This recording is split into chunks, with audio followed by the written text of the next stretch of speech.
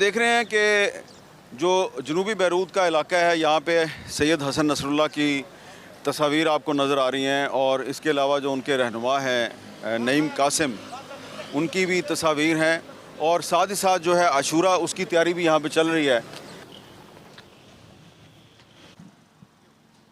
जो शोहदा हैं उनकी भी तस्वीर लगाई गई हैं और यहाँ पे ये जो है नईम कासिम साहब की तस्वीर के साथ आयतुल्लाह अली खामनई साहब हैं और हसन नसरुल्लाह साहब हैं, उनकी भी तस्वीर आपको नज़र आ रही हैं। इस तरफ आपको एक मोहम्मद अब्दुल नासिर हाशिम जो है उसकी तस्वीर नज़र आ रही है। तो यहाँ पे जो है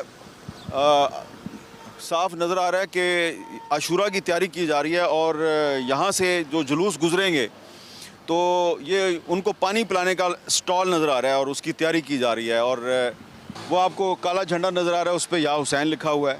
तो ऐसा लगता है कि यहाँ पर आशूरा की भरपूर तैयारियाँ की जा रही हैं।